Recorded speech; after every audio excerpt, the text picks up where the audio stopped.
반갑습니다. 업스테이지에서 교육 총괄하고 있는 손혜인입니다. 네, 박수 감사합니다.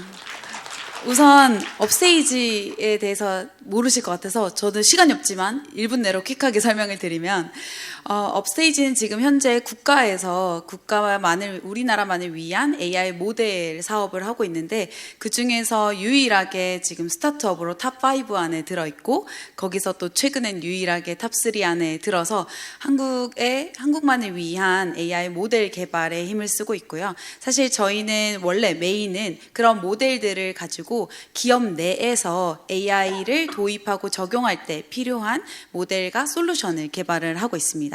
그래서 실제 기업 내에서 여러 가지 이 AI 모델들을 서비스화하는 과정에서 어떤 어려움을 겪고 있는가에 대해서 아까 교수님께서 말씀하신 거에 조금 더 현실에서 부딪히는 입장에서 좀 말씀을 드려보도록 하겠습니다. 우선 오늘 제가 여기 계시는 분들이 다 AI에 대해서 완벽하게 또 아시는 분들은 아니고, 또 여러분들이 섞여 있다 해서 굉장히 쉽게 설명을 했습니다. 그래서 약간 조금 이제 이미 알고 계시는 분들은 조금 설명에 비약이 있을 수 있다는 점 미리 양해 구합니다.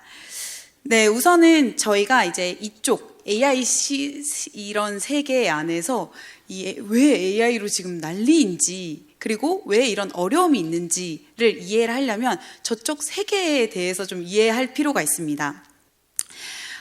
실제 이제 예전에 어떤 서비스를 만드는 과정에 보시면 소프트웨어 2.0 방식에서는 하나의 뭔가 역할을 하는 기능들을 만들어내려면 예전에는 하나하나 다 그 AI 모델들을 개발을 했어야 됐습니다. 문자를 생성하거나 요약을 하거나 정보를 추출을 하거나 각각의 모델들을 만들어냈어야 됐어요.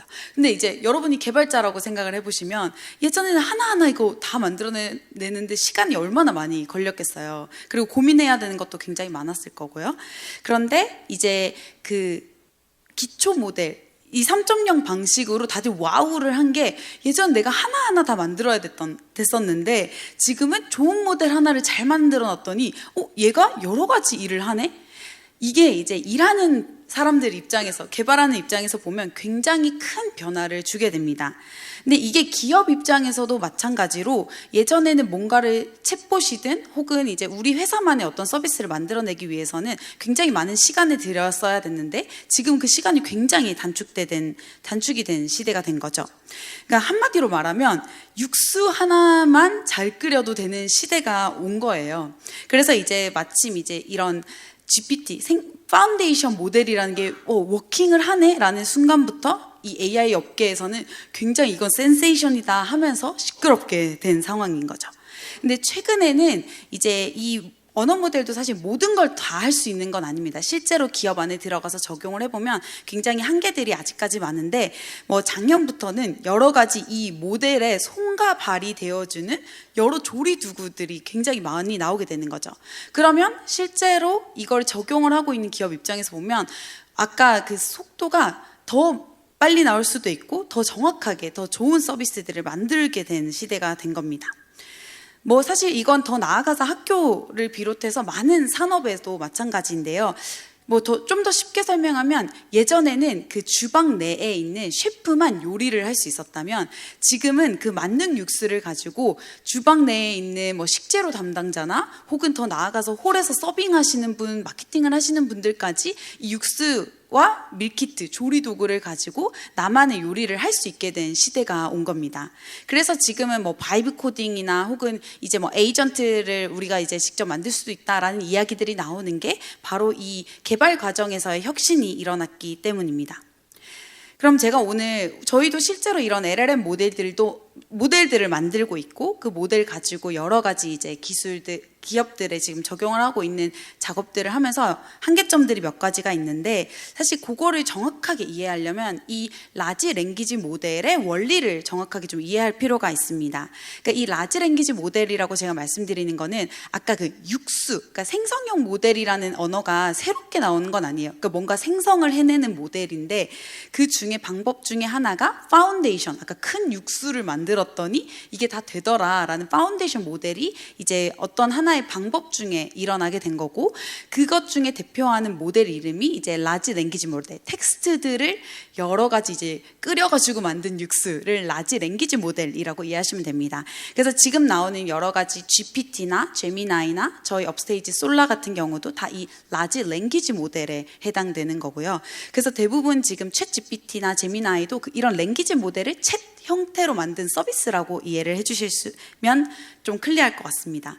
그럼 이 라지 LLM, 그래서 앞으로는 제가 지금 LLM이라 부를 건데, 이 LLM의 원리는 뭐냐면 결국은 다음 단어를 어떻게 보면 확률적으로 만들어가는 모델이라고 볼 수 있습니다. 그래서 앞에 단어들 다음에 동해물과 백두산이 다음에 확률적으로 나올 말들이 뭔지를 계산해가지고 다음 단어를 만들어내는 거죠.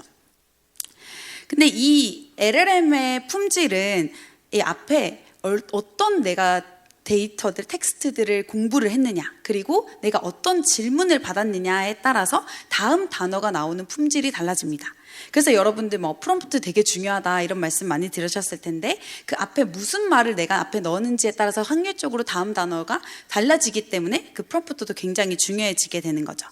그리고 학습 데이터도 마찬가지로 실제로 인터넷상에 있는 많은 데이터들을 학습한 게 이제 텍스트 데이터를 학습한 게 LLM인데, 실제적으로 이제 뭐 전체 인터넷상으로 삼성전자의 합격 자소서에 대한 노하우 데이터와 업스테이지에 들어갈 때 합격 자소서의 노하우를 비교해 보면 아마 삼성이 훨씬 많을 겁니다. 그러니까 이렇게 더 많은 데이터들이 내가 공부를 했을수록 어떻게 보면 다음에 결과를 만들어내는 어떤 말들이 훨씬 더 품질이 좋을 수밖에 없고, 그리고 이제 영어로 프롬프트를 넣거나 영어의 데이터들이 실제로 인터넷상으로도 훨씬 많기 때문에 한국어로 LLM한테 물어보는 것과 또 영어 관련한 어떤 베이스로 되어 있는 정보를 물어봤을 때 그 품질 차이가 있게 되는 거죠.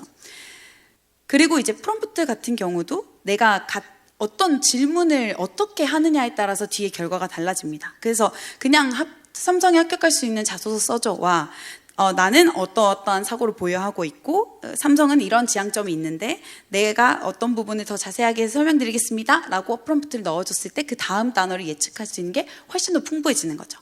그러니까 이게 기본적으로 생성을 해내는 모델 LLM의 기본적인 원리입니다. 이런 원리를 갖고 있는 뭔가 생성을 해내는 모델이기 때문에 이 모델을 가지고 실제로 서비스를 만들어낸다고 했을 때 몇 가지의 한계점이 있습니다. 가장 대표적인 게 이제 아까 할루시네이션, 다른 말로 이제 표현을 해야 되는 것 같은데, 그 할루시네이션, 결국은 이제 그 다음 단어를 확률적으로 계산해서 예측을 하다 보니까 뭔가 그럴듯한 말들을 계속해서 이제 확률적으로 만들어내는, 그게 일단 첫 번째로 이 LLM이 가지고 있는 그 본질적인 어떤 특징이자 한계점이기도 하고요. 그리고 실제로 얘가 모든 거를, 사람도 아까 마찬가지지만 모든 걸 다 기억하기가 어렵습니다. 그래서 앞에 대화나 문서가 길어지면 앞에 내용을 다 저장하지 못하기 때문에 그런 부분도 본질적인 한계가 있습니다.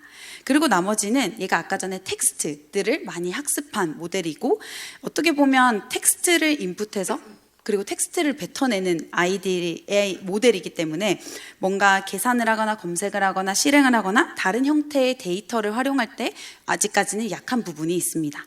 그리고 마지막으로는 모델 사이즈인데요. 그러니까 아까 학습 데이터, 그러니까 굉장히 공부를 많이 할수록 결국 모델 사이즈가 클수록 똑똑할 수밖에 없어요. 근데 그렇게 되면 어떻게 보면 그걸 답변을 꺼내는 데의 시간과 혹은 그 비용이 굉장히 많이 커지게 됩니다. 그리고 크기가 작으면 성능의 한계가 있는 거죠. 그러니까 이런 네 가지의 본질적인 한계들이 실제로 이 모델들을 가지고 서비스를 만들어내는 과정에서도 똑같이 문제에 부딪힙니다.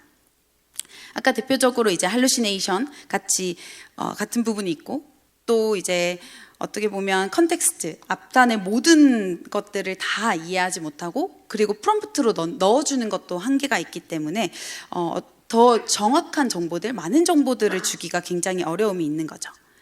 그래서 이런 한계점을 가지고 실제로 저희도 모델을 서비스화하는 과정에서 많은 개선들을 하고 있습니다. 그리고 실제로 많은 개선의 연구들이 지금 나오고 있는 상황인데요. 프리트레인 처음부터 다시 이제 그러니까 데이터를 학습할 때부터 잘 좋은 데이터들을 어떻게 학습하게 할 거냐, 그리고 추가적으로 어떤 것들을 가르칠 거냐 하는 그런 개선점도 있고, 어떻게 보면 파인 튜닝이 한번 좀 들어보셨을 텐데, 특정 과업에 대해서 예를 들면 국영수 사회를 다 잘하는 게 아니라 수학 정도에서 잘할 수 있도록 수학에 대해서 더 공부를 시키는 걸 파인 튜닝이라고 하는데, 이런 기본적인 어떤 그 모델 자체를 트레이닝을 시켜주는 개선점도 있지만, 또 실제로 서비스하는 과정에서는 이 앞에 두 군데는 굉장히 시간과 돈이 많이 듭니다. 그래서 다양한 좀 더 이제 실제로 적용할 수 있을 만한 다양한 개선점들도 많이 나오고 있는데요. 그것들을 조금 더 자세히 설명을 드려보면, 실제로 아까 전에 제가 여러 가지 이 모델들에게 손과 발이 되어주는 도구들을 붙여주는 이런 기술들이 지금 많이 나오고 있습니다. 펑션 콜링이라고 불리는 그 한마디로 뭔가를 너가 확률적으로 다음을 계산을 할 때 너가 어디에 가서 계산기나 번역기나 어딘가에 가가지고 직접 그걸 돌려보고 이걸 이렇게 확률적으로 계산해서 말을 만들어줘 라고 하는 어떤 툴들을 얘에게 지어주는 거죠.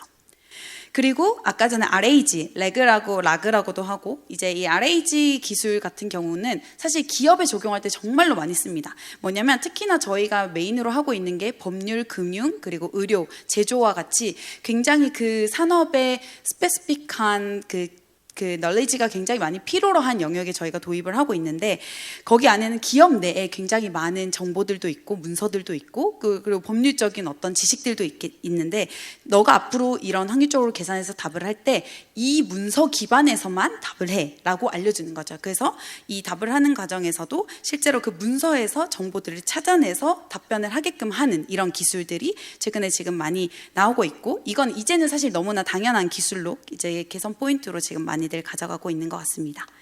그리고 이제 더 나아가서는 에이전트. 이제는 사실 에이전트라는 키워드가 이 AI 생태계에서는 그냥 디폴트로 많이 얘기가 되고 있는 영역인데, 어떻게 보면 아까 래그는 검색 후에 이제 답변만 수행하지만, 이 LLM이 언제 검색할지 스스로 판단을 할 수 있도록 하는 구조를 짜놔 놓는 게 이제 에이전트라고 쉽게 볼 수 있을 것 같아요. 그래서 라그의 의사결정형 진화 버전인 거죠. 내가 어떤 포인트에 어디 가가지고 뭔가 툴을 찾아와야 되고 정보를 찾아와야 되는지 또한 얘가 이제 스스로 그 워크플로우를 정의를 해서 만들어지는 방법이라고 보시면 될 것 같습니다.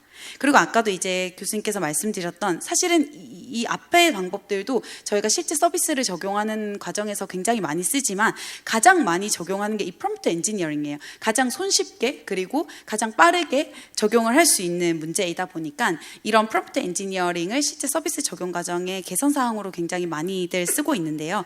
한마디로 얘기하면 내가 이제 질문을 하는 과정에서, 자 봐봐, A라는 문제가 있어. 근데 이거에 대한 답은 10일이야. 이렇게 주는 게 아니라 그 10일은 왜 이렇게 나왔느냐를 질문 안에 넣어서 같이 주는 방식이에요. 그러면 이 LLM도 내가 답변을 꺼낼 때, 너가 이런 생각으로 이 10일이라는 답을 내었으니까 나도 그런 논리대로 생각을 해서 이 정답을 가지고 왔어 라고 시키는 거죠. 그렇게 얘를 프롬프트 과정에서 얘를 트레이닝을 시키는 겁니다.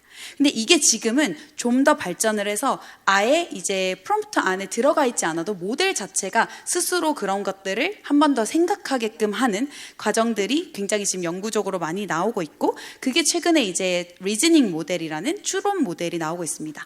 그래서 아까 이제 교수님께서 저희 아까 솔라가 답변을 못했다고 하는데, 저희가 이제 3월에 이런 추론 모델이 탄탄한 모델이 런칭이 될 예정이라 아마 그 모델로 다시 테스트를 해주신다면 이런 부분이 굉장히 많은 부분이 아마 이제 보완이 되어 있지 않을까 싶습니다. 그래서 마지막으로 좀 요약해 드리면, 실제 저희는 6년 전부터 지금 기업들 안에 이 LLM 모델을 가지고 여러 가지 LLM 전에 이제 다양한 AI 모델을 가지고도 적용을 하고 있는 사업을 하고 있습니다. 그때는 LLM이 등장하기 전에는 기업 내에서 굉장히 간단한 있고, 그리고 기업 내에서도 틀리면 안 되는 영역 안에 보통 이제 AI가 적용이 됐어요. 근데 이 LLM이 등장한 이후부터 저희가 굉장히 많은 사업을 하고 있는 곳들이 조금 틀리면 안 되는데 그래도 조금 복잡한 뭐 리포트를 작성을 한다던가 어떤 계약서를 조금 검토를 해서 사람이 이제 뭔가 그거를 검토할 수 있게끔 한다던가 이런 영역에서 이제 LLM이 적용을 하고 있는 게 작년에 어떤 많은 사업들이 일어나고 재작년부터 이제 일어나고 있었던 사업이고, 작년부터는 이런 아까 LLM의 여러 가지 아까 말씀드린 한계가 있지만 또 개선 사항들이 여러 가지 또 기술들이 나오면서 어떻게 보면 이제 기업도 기술도 약간 이 방향으로 흘러가는 것 같아요. 그러니까 간단하지만 절대로 틀려서 안 되는, 예를 들면 계약 금액이라던가 뭐 이렇게 그 기업 내에서 틀려서는 안 되는 업무들까지 가고 있고, 저희도 그렇고 이제 많은 기술을 개발하는 곳들은 이 B2B 안에서 아마 그렇게 틀리면 안 되지만 복잡한 태스크까지 가능한 영역까지의 기술들을 계속 개발을 하고 있고, 거기에 따라서 기업들도 그에 대한 준비들을 지금 하나씩 해나가고 있는 것 같습니다. 그래서 저도 굉장히 짧은 시간이라서 빠르게 달려봤는데요. 지금까지 저희는 이제 LLM을 실제로 개발을 하고 있고 그 개발을 하고 있는 것을 적용하고 있는 과정에서의 어려움과 개선점들을 좀 설명드렸습니다. 그럼 이상 또 Q&A 과정과 토론 과정을 통해서 또 자세한 얘기 전달드리도록 하겠습니다. 감사합니다.